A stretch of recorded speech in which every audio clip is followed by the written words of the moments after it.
अब नाज़रीन खबरों के एक और बुलेटिन के साथ मैं हूं आसिफ रशीद। आगाज सुर्खियों के साथ।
चलिए खबरें अब तफसील के साथ। बात सबसे पहले इजराइल की, जहां पर इजराइल और हमास के दरमियान जंग का अंदेशा मुसलसल बढ़ता जा रहा है और हमास से लड़ने के लिए इजराइल ने गजा की सरहद पर बड़ी तादाद में फौजियों को भेजना शुरू कर दिया है और 9,000 फौजियों को तैयार रहने के लिए पहले से हिदायत दे दी गई हैं।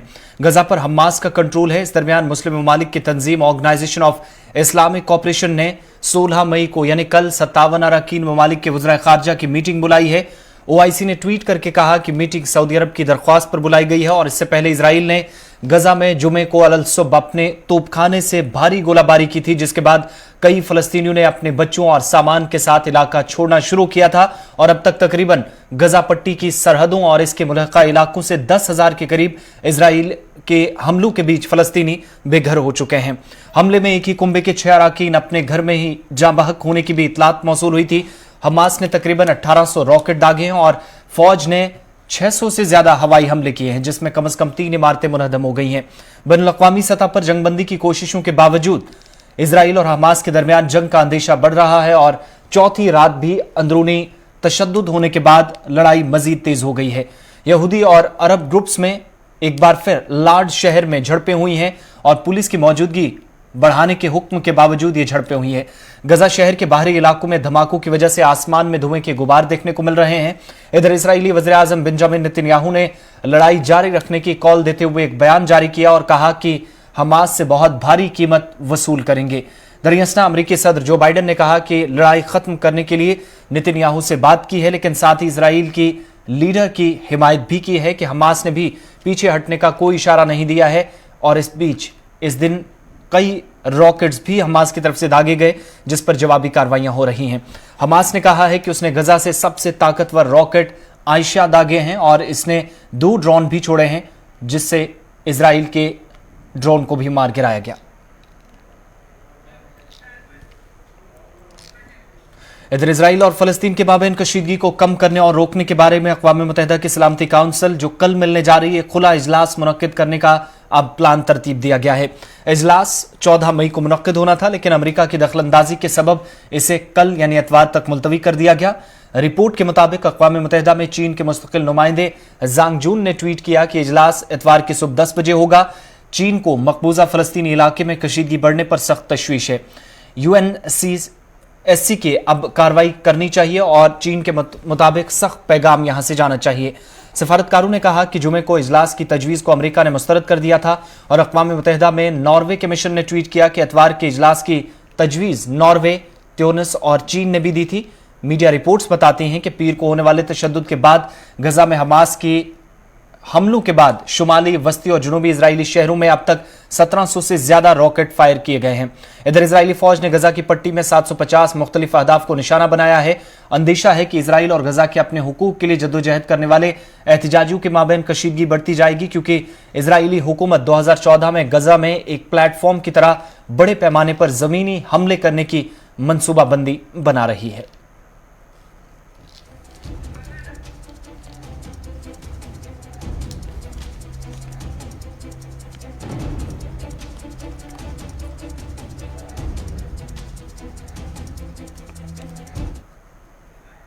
दुनिया भर के साथ साथ हिंदुस्तान से भी इजरायली जारहियत के खिलाफ इस वक्त आवाज उठ रही है और आलमी बरादरी से अपील की जा रही है कि वो सख्ती से आकर इन मामलात का नोटिस ले और अपनी बात रखे।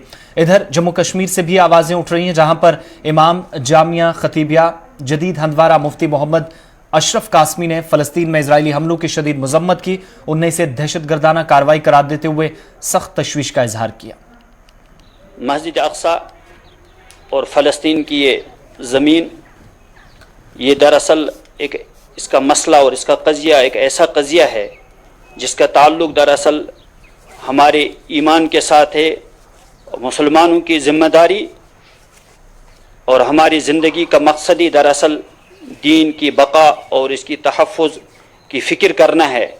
तो मुसलमानों की ज़िम्मेदारी जिस तरह ये है कि वह हरमैन शरीफ़ैन मस्जिद हराम की हिफाजत करें, मस्जिद नबवी की हिफाजत करें, इसी तरह उनकी ज़िम्मेदारी ये भी है कि वो मस्जिद अक्सा के इस वक्त फ़लस्तीन के लोगों के साथ हैं। और हम ये समझते हैं कि वहाँ इसराइल जो कुछ कर रहा है वो ज़्यादती है। इसराइल का कब्ज़ा वहाँ फ़ौरन हटाया जाना चाहिए। वहाँ के मुसलमानों को बाकायदा आज़ादी दी जानी चाहिए।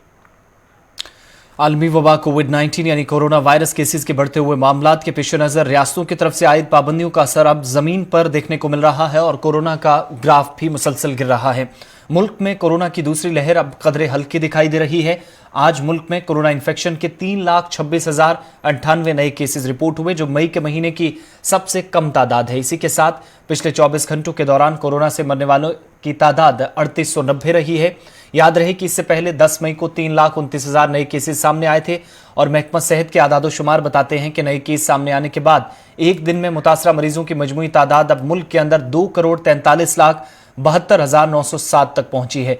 मुल्क भर में 3,890 अफराद की मौत के बाद कोरोना से अपनी जान गंवा बैठने वाले मरीजों की तादाद 2,66,207 तक पहुंची है। अब तक हिंदुस्तान में 35,32,999 अफराद कोरोना से सेहतियाब हुए हैं। कोरोना वबा से सबसे ज्यादा मुतासरा रियासतों में से एक महाराष्ट्र है, जहां पर कोरोना बहरान के हालात में बेहतरी नजर आती है और महाराष्ट्र में 39,923 अफराद कोरोना से मुतासिर हुए हैं, जो पिछले दिनों तादाद 70,000 के करीब पहुंच गई थी। जबकि पिछले 24 घंटों के दौरान 695 अफराद की मौत हुई है। अब तक 53,249 अफराद जो कि कोविड-19 के इन सब के बीच में जिनका इलाज चल रहा है और 53.09 लाख अफराद इन्फेक्शन से परेशान हुए हैं। हिंदुस्तान में कोरोना के मामले रिकॉर्ड तादाद में जब सामने आ रहे हैं और काफी वक्त से योमिया 3 लाख से ज्यादा नए मामलों की तशखीस की जा रही है, जबकि योमिया अमवात की तादाद 4,000 से तजावुज कर चुकी है। हिंदुस्तान के सबतर सूरत हाल पर आलमी इदारा सेहत WHO ने तशवीश का इजहार किया है। आलमी इदारा सेहत के सरबराह डॉक्टर टेड्रोस एडोनॉम ने मीडिया से बात करते हुए कहा कि भारत की सूरत हाल इंतहाई परेशान कुन है। उनके बकौल पूरी दुनिया के लिए वबा का यह दूसरा साल ज्यादा मोहलिक साबित होने वाला है। मीडिया रिपोर्ट्स के मुताबिक WHO के सरबराह ने कहा कि हिंदुस्तान में कोरोना की सूरत हाल इंतहाई खराब है। कई रियासतों में मामले तेजी से बढ़ रहे हैं। अस्पताल में बड़ी तादाद में मरीज दाखिल हो रहे हैं और बड़ी तादाद में अमवात भी वाक़ हो रही हैं। इस बीच मुख्तलिफ मीडिया रिपोर्ट्स ये भी बताती हैं कि काफ़ी वक्त से योमिया 3 लाख से ज़्यादा नए मामलों की जब तशखीस हो रही है, तो इस पर थोड़ी सी इस वक्त राहत की खबर न सिर्फ हिंदुस्तान के अंदर बल्कि WHO के माहिरीन के अंदर भी ज़रूर पाई जा रही है। हिंदुस्तान की सूरत हाल पर खुलासा करते हुए WHO ने यह भी कहा है कि मौजूदा वक्त में इस वक्त हिंदुस्तान को दीगर आलमी ताकतों के साथ इस वक्त मजीद शराकतदारी की ज़रूरत है ताकि इस खराब सूरत हाल से निकला जा सके। मुल्क के दीगर हिस्सों और मरकजी खित्तों के साथ साथ मरकज के जेर इंतजाम जम्मू कश्मीर में भी कोविड से मजीद अमवात हुई हैं। शुमाली जिला बारामूला में सोपुर के अंदर आज एक और कोविड मरीज ने दम तोड़ दिया, जिससे यहां मरने वालों की तादाद 200 से तजावुज कर गई है। इधर पिछले 24 घंटों में जम्मू कश्मीर के अंदर सख्त बंदिशों के दौरान भी 3027 नए इन्फेक्शन के केसेज आए और केसेज में 1516 का ताल्लुक वादी से, जबकि 1511 जम्मू सूबे से, जिनकी तस्दीक हुई है। जम्मू कश्मीर में कोरोना मुतासरीन की कुल तादाद इस वक्त 2,36,790 से पार पहुंची है। गुज़श्ता 24 घंटों के दौरान 61 मरीजों की मौत हुई है। इनमें 39 अफराद जम्मू से, जबकि 22 कश्मीर वादी से है, जिनकी जान गई है। सरकार की तरफ से जारी आदादोशुमार के मुताबिक श्रीनगर जिले में तकरीबन 3 हफ्तों के बाद 379 कोरोना केसेज सामने आए हैं, जो अब तक कम केसेज हैं। जिला बारामूला में 124, बडगाम में सबसे ज्यादा 308, पुलवामा में 167, कुपवारा 140, अनंतनाग में 97, बांडीपुरा में 100, गांदरबल में 98, कुलगाम में 72 और शोपिया में 31 केसेज की तस्दीक हुई।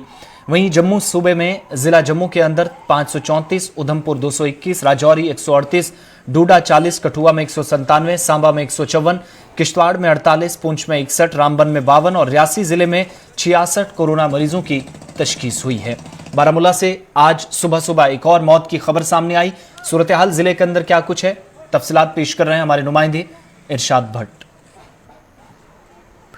जिले बारामूला के सोपुर इलाके की बात करें, आज एक कोविड पेशेंट की जो है मौत वाक़ा हुई। हालांकि ये कई दिनों से सिक्किमस सूरा में जो है एडमिटेड था, हालांकि आज सुबह इसकी मौत वाक़ा हुई है। कुल मिला के बात करें, जिला बारामूला में तकरीबन 219 जो है डेथ टॉल पहुँच गया है। और इसके साथ साथ देखा जाए, यहाँ पे जिले बारामूला में लॉकडाउन लगातार जारी है। आज यहाँ पे स्ट्रिक्ट लॉकडाउन के साथ साथ जो जज़वी तौर पर जो है ट्रांसपोर्ट भी चलता फिरता दिखाई दे रहा है और इक्के दुक्के लोग भी चल रहे हैं। आप देख सकते हैं मेरे पीछे यहाँ पे जो तहसील पॉइंट है, यहाँ पे जम्मू कश्मीर पुलिस के साथ साथ जो यहाँ पे CRPF लगी हुई है, किस तरह यहाँ पे चेकिंग की जाती है और बाज़ाब्ता तौर पर जो है एसेंशियल पासेस वो चेक किए जाते हैं, ताकि यहाँ पे जो है SOP का खास ख्याल रखें। अगरचे देखा जाए रैपिड टेस्ट्स की बात करें, चाहे हम RT-PCR जो टेस्ट्स यहाँ पे किए जाते हैं ज़िला इंतज़ामिया की तरफ से, चाहे खुसूसन हेल्थ महकमे की तरफ से, वो लगातार जारी है। क्योंकि कोरोना के केसेस में जो कमी आई है, कल यहाँ पे तकरीबन 124 जो है केसेस सामने आए हैं। कारण यही है कि यहाँ पे जो है स्ट्रिक्ट लॉकडाउन जो है लगाया गया और इसी के चलते जो है यहाँ पे कम से कम केसेस सामने आए हैं। लोग, चाहे हम ट्रांसपोर्ट की बात करें, वो यहाँ पे जुज़वी तौर पर चल रहे हैं। और अगरचे देखा जाए, इस लॉकडाउन को जो है कामयाब बनाना है ताकि हम इस महामारी से बच सकें। बारामूला से मैं इरशाद अहमद, गुलिस्तान न्यूज़ के लिए। इधर मरकजी ज़ेर इंतजाम जम्मू कश्मीर के तमाम 20 अजला में बंदिशों का आज 16वां दिन है और आज सुबह सुबह भी लोग एक बार फिर घरों में मैसूर होकर रह गए हैं। पुलिस की जानिब से वादी कश्मीर के श्रीनगर, बारामूला, गांदरबल या जनूबी अजला के अंदर सख्त तरीन बंदिशें आयद की गई हैं। अहम राब्ता सड़कों पर खारदार तारें बिछाकर इस वक्त मजीद सख्ती बरती जा रही है। वहीं जम्मू के अंदर भी पुलिस या दीगर सिक्योरिटी फोर्सेज के अहलकार मुख्तलिफ इलाकों और बस्तियों से निकलने वाले रास्तों को बंद कर निगरानी कर रहे हैं, जिसके नतीजे में लोगों की आमदोरफ्त मुमकिन नहीं है। शहर श्रीनगर के साथ साथ जम्मू शहर के अंदर भी कोरोना कर्फ्यू को सख्ती से यहां पर लगाया गया है, ताकि पुलिस और सिविल इंतजामिया की निगरानी के दरमियान इस वक्त लोगों को मजीद नकलो हरकत का मौका न मिले। जम्मू सूबे के अंदर भी पुलिस की जानिब से कई इलाकों के अंदर खुसूसी नाके लगाकर गैर जरूरी तौर पर घरों से निकलने वाले लोगों पर सख्त कार्रवाई अमल में लाई जा रही है। इस दौरान कोरोना गाइडलाइंस पर अमल दरामद न करने वाले दर्जनों अफराद के खिलाफ गुज़श्ता दिन से अब तक कार्रवाई की गई है। हजारों रुपए जुर्माना आयद किया गया है और कई गाड़ियां जो गैर जरूरी तरीके से बिना कर्फ्यू पास के घूम रही थी, जिनको जम्मू कश्मीर पुलिस और सिविल इंतजामिया ने जब्त भी किया है। जम्मू के अंदर सूरत हाल क्या कुछ है, इस हवाले से जिला तरक्याती कमिश्नर जम्मू अंशुल गर्ग ने कुछ यूं तफसीलात फराहम की। पिछले कुछ दिनों से जम्मू के अंदर केसेस के अंदर काफ़ी स्पाइक देखा गया है और जैसा कि हम देख रहे हैं कि पॉजिटिविटी रेट 10% के आसपास बना हुआ है। ऑक्सीजन बेड्स की रिक्वायरमेंट भी अकॉर्डिंगली काफ़ी ज़्यादा पिछले 2 से 3 हफ्तों में आई है और इस इशू को टैकल करने के लिए गवर्नमेंट के द्वारा 4 जगहों पर ऑक्सीजन प्लांट्स को फंक्शनल किया गया है। स्टार्टिंग विद CD हॉस्पिटल, जहां 1500 LPM का प्लांट ऑपरेशनल किया गया। उसके बाद गांधीनगर ब्लॉक, जहां पर 2200 LPM के प्लांट्स फंक्शनल किए गए हैं और उसके बाद GMC, जहां पर 2400 LPM के प्लांट्स फंक्शनल किए गए हैं। कुल मिलाकर के तकरीबन 6000 एलपीएम के प्लांट्स पिछले 2 हफ्तों में जम्मू में फंक्शनल किए गए हैं, जो कि तकरीबन 1250 लार्ज सिलेंडर्स के बराबर हैं। दिन ब दिन ऑक्सीजनेटेड बेड्स की कैपेसिटीज़ को ऑगमेंट किया जा रहा है, वेंटिलेटर बेड्स की कैपेसिटीज़ को ऑगमेंट किया जा रहा है, ऑक्सीजन कंसंट्रेटर सपोर्टेड बेड्स के ज़रिए भी जो बेड्स की संख्या है उसको बढ़ाया जा रहा है। हमारे रूरल एरियाज़ के अंदर भी जो पीएचसीज और सब डिस्ट्रिक्ट हॉस्पिटल्स हैं उनको अपग्रेड किया जा रहा है। पिछले हफ्ते में sub district hospital Kot Balwal, Rajiv Gandhi hospital Digiana और सब डिस्ट्रिक्ट हॉस्पिटल बिश्नाह को भी एज कोविड हॉस्पिटल डेजिग्नेट करके उसको भी अपग्रेड किया गया है और सभी के सभी बेड्स इन सभी इंस्टीट्यूशंस में ऑक्सीजनेटेड हैं। ओवरऑल कांस्टेंट कोशिश सरकार की चल रही है कि जो भी सिनेरियो कोविड के दौरान इमर्ज हो रहा है उसको टैकल करने के लिए कैपेसिटीज़ को ऑगमेंट किया जा सके और लोगों तक पहुंचा जा सके। इसी के मद्देनज़र एक mopping up exercise district administration के द्वारा की गई थी, जिसके अंदर पिछले 3 दिनों में 3 लाख से ज़्यादा हाउस होल्ड्स तक हमारी बूथ लेवल टीम्स पहुंची हैं और एक आईईसी कैंपेन के जरिए उनके साथ पैम्फलेट्स शेयर किए गए हैं, कोविड हेल्पलाइन नंबर शेयर किए गए हैं और एक अपील की जा रही है कि जो भी सिम्टोमेटिक लोग हैं वो ज़रूर जल्द से जल्द अपने आप को टेस्ट करवाएं। दर्जनों कोविड मरीजों का अब तक इलाज चल रहा है और कई लोग अपनी जान गंवा चुके हैं। इंतजामिया ने अब अलहदा वार्ड कायम करके ऑक्सीजन कॉन्सेंट्रेटर्स यहां बढ़ा दिए हैं ताकि मरीजों को वक्त पर ऑक्सीजन फराहम की जा सके। प्रिंसिपल गवर्नमेंट मेडिकल कॉलेज व अस्पताल जम्मू के मुताबिक इंतहाई तिब्बी निगहदाश्त में मौजूद मरीजों की निगरानी और बेहतर सहूलियात के लिए अलग से वार्ड कायम करने का मकसद है। 3 बेडेड अलग से वार्ड है जिसमें हमने ऑक्सीजन कॉन्सेंट्रेटर्स की सुविधा रखी है। ऑक्सीजन पाइपलाइन भी बिछा के वो सुविधा दी जा सकती है, लेकिन जो स्टेप डाउन हो रहे मरीज़ होते हैं जिनमें कम ऑक्सीजन चाहिए 10 लीटर्स पर मिनट तक वो आराम से उस वार्ड में रह सकते हैं। तो वो 16 बेडेड वार्ड हमने ऑक्सीजन कॉन्सेंट्रेटर्स पे रखा है, वो काफ़ी अच्छा काम कर रहे हैं। सरहद जिला पुंछ में जहां पर केसेस मुसलसल बढ़ रहे हैं, जम्मू कश्मीर के अंदर इंतजामिया की तरफ से वबा की रोकथाम के लिए मुतअद्दिद इकदाम किए जा रहे हैं ताकि लोगों को मुश्किलात से दुचार ना होना पड़े। वहीं मंडी पुंछ के अंदर तहसील इंतजामिया के मुताबिक सब जिला अस्पताल में कोरोना मुतासरीन के लिए मुख्तलिफ इकदाम किए गए हैं। BMO मंडी डॉक्टर नुसरतुन्निसा के मुताबिक हुकूमत की जानिब से इंतजामिया के लिए यहाँ पर लोगों के लिए 5 वेंटिलेटर्स और 4 कोविड सेंटर्स बनाए गए हैं ताकि लोगों को इस मुश्किल घड़ी से तकलीफ से ना गुजरना पड़े। इस हॉस्पिटल में 5 वेंटिलेटर आए हुए हैं जो हमने इंस्टॉल कर दिए हैं और वो रेडी टू फंक्शन। बाकी हम यहाँ 20 बेडेड जो है अपना कोविड केयर हॉस्पिटल का वो शुरू मतलब तैयारी हो गया है। वो 20 बेडेड हॉस्पिटल जो ऑक्सीजन। एक तरफ जहां वज़ीर-ए-आज़म नरेंद्र मोदी ने किसान सम्मान निधि स्कीम के तहत करोड़ों किसानों के खातों में रकमात मुंतकिल की, वहीं दूसरी जानिब जम्मू सूबे में काश्तकारों ने हुकूमत की स्कीम से नाराजगी का इजहार करते हुए इस पर सवाल उठाए, जिनके बकौल उनके बैंक खातों में महज 2 किस्तें पहुंची है जबकि बकिया पैसा सरकार की जानिब से उन्हें नहीं दिया गया। किसानों के मुताबिक कोई सरकारी मदद न मिलने से मौजूदा हालात में उनकी रोजी रोटी भी जिस पर मनफी असरात मुरतब हुए हैं और इस वक्त वो शदीद मुश्किलात से दुचार है।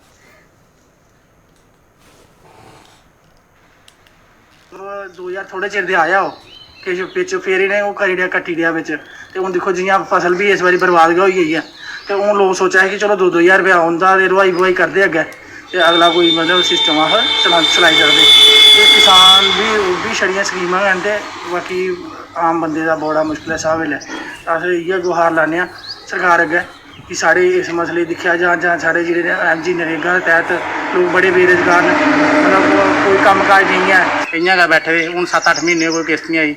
इत्थै लोग कोरोना कन्नै इन्ने महाराज नहीं सानूं कोई कम्म काज नहीं किश बेह्ले आं घर बैठे दे आं। कोई कम्म शम्म होऐ चल कुदै कम्मा पर ध्याड़ी भी लान जान होऐ हून ऐल्लै कोई ध्याड़ी शैन लान जाइए कुदै पैसे आन।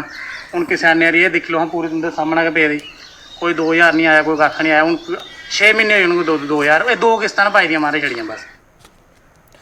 बहुड़चे कोकरनाग जनूबी कश्मीर के लोगों ने शिकायत की है कि ब्रिंगी नाला पर राब्ता पुल न होने की वजह से कई इलाकों के लोगों को शदीद मुश्किलात का सामना है। मकामी आबादी के मुताबिक अगरचे नाले पर एक लकड़ी का आर्जी पुल तामीर किया गया है, ताहम आर्जी पुल होने की वजह से भी लोगों की जिंदगियों को खतरा है, जबकि कई बार हादसे भी पेश आए।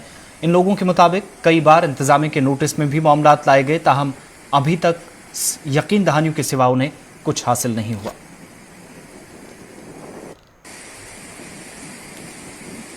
अभी कोई जो भी मिनिस्टर जहाँ है सबों ने वोट ले गया, मगर पुल किसी ने नहीं दिया। अभी यहाँ कोई बीमार हो जाता है, कहाँ ले जाएंगे? अभी अगर कोई मर जाएगा, उसका कफन कहाँ रहेंगे? बड़ी मुश्किलात हो जाती है खाने पीने की। यहाँ बड़े कत्ल हो गए, बहुत मुश्किल हो जाती है। बड़े बड़े मिनिस्टर आए, अपनी घर से वोट ले गया, हमको किसी ने पुल नहीं दिया जी। उसलिए हम मेहरबानी करते हैं आपको, हमको पुल चाहिए। इससे हर साल कोई ना कोई आदमी बह जाता है, इस पानी में गिर जाता है, बच्चा बूढ़ा कोई ना कोई गिर जाता है। तो आप कोकरनाग थाने में भी देख सकते हो कितनी एफआईआर लगी है इसमें, लेकिन हमारी आवाज़ आज तक किसी ने नहीं सुनी। हमें हर वक्त ये परेशानी रहती है। हुकूमत की जानिब से जहां गरीबी की सतह से नीचे जिंदगी गुजारने वाले लोगों और मुस्तहिक अफराद के लिए मकानात तामीर करने के लिए मरकजी मुआवनत वाली स्कीम IAY चंद साल कबल शुरू की गई, लेकिन स्कीम मुतारिफ किए जाने के बाद भी वादी के मुख्तलिफ अजला में अभी भी मुस्तहिक अफराद शिकायत कर रहे हैं।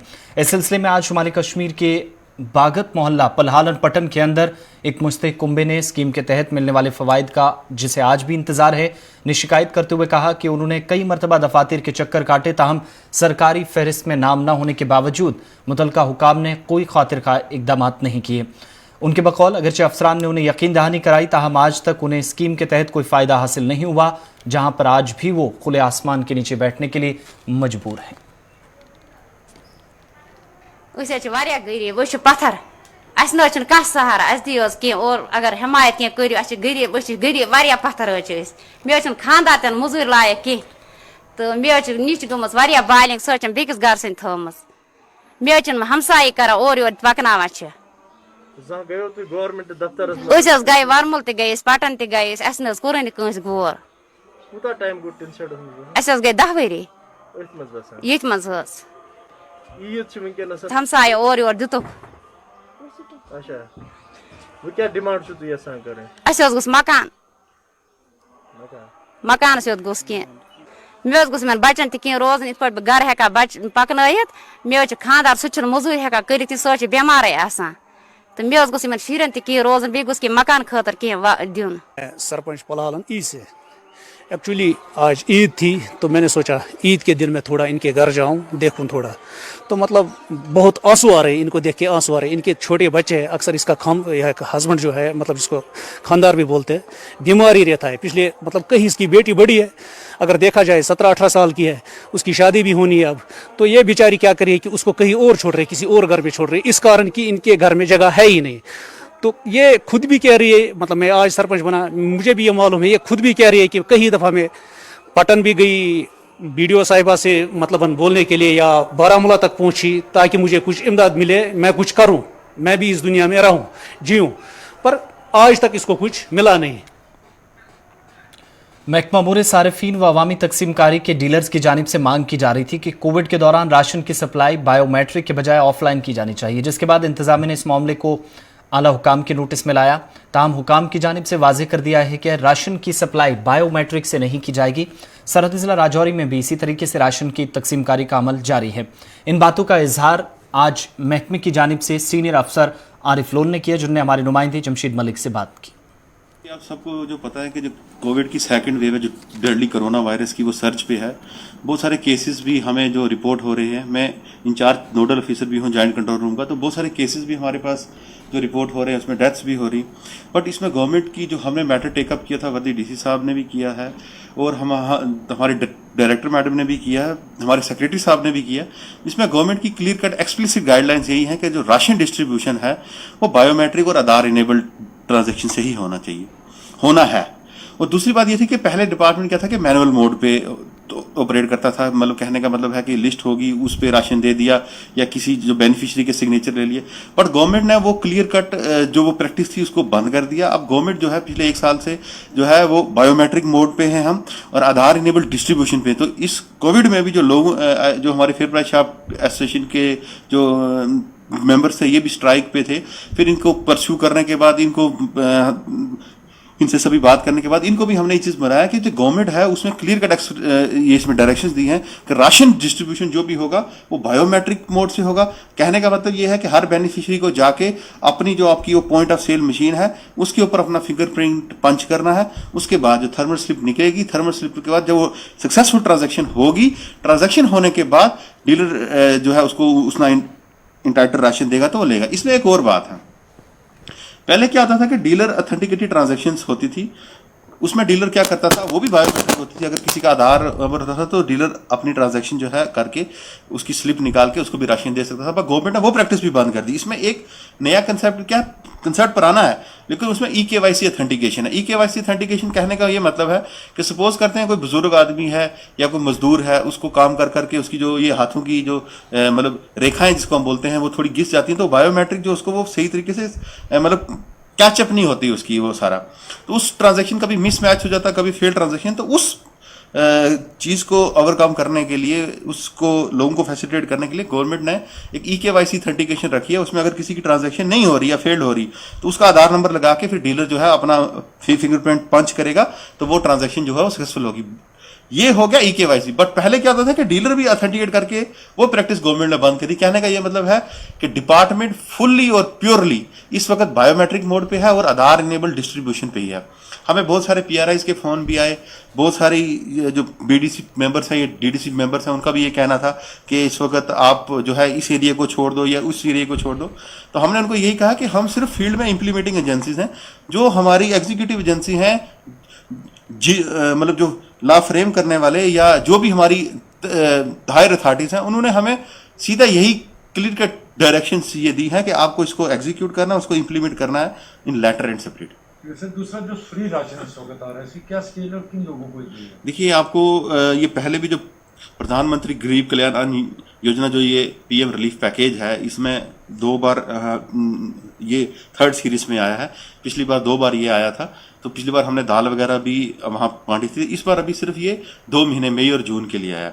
इसमें ये करना है, मैंने एक पब्लिक नोटिस भी निकाला है इसमें और अपनी डायरेक्शंस दी हैं सभी फेयर प्राइस शॉप्स को, सेल डिपोज को, टीएसओज को, स्टोर कीपर को, कि वो एक प्रॉपर किसी कंसिपिशियस प्लेस पे अफिक्स कर दे, ताकि लोगों को ये इंश्योर हो जाए कि ये चीज़ है क्या और उनको कितना इंटाइटल है। प्रधानमंत्री गरीब कल्याण अन्न योजना के अंतर्गत इनको जो भी एक बेनिफिशियरी है उसको जो नॉर्मल उसका राशन कोटा है नफसा का, उसके अलावा 5 kg पर बेनिफिशियरी या पर सोल आप कहें, वो उसकी इंटाइटलमेंट है। कहने का मतलब है एक राशन कार्ड में अगर 3 लोग हैं, पीएचएच या एएवाई, सिर्फ एक्सक्लूसिवली ये पीएचएच और एएवाई के लिए है और किसी के लिए, एक राशन कार्ड में 3 लोग हैं, तो उसको जो नॉर्मल नफसा का राशन मिलेगा, जो पैसे लेके जो 3 रुपए या 2 रुपए के हिसाब से जो राइस और वीट का होता है, 5 3 15 kg उसको वो मिलेगा, प्लस उसको 15 kg एक्स्ट्रा मिलेगा बगैर किसी पैसे के, फ्री में, जो पैकेज के मुताबिक। चलिए, खबरों के इस बुलेटिन में फिलहाल इतना ही। आसिफ रशीद को इजाजत दीजिए।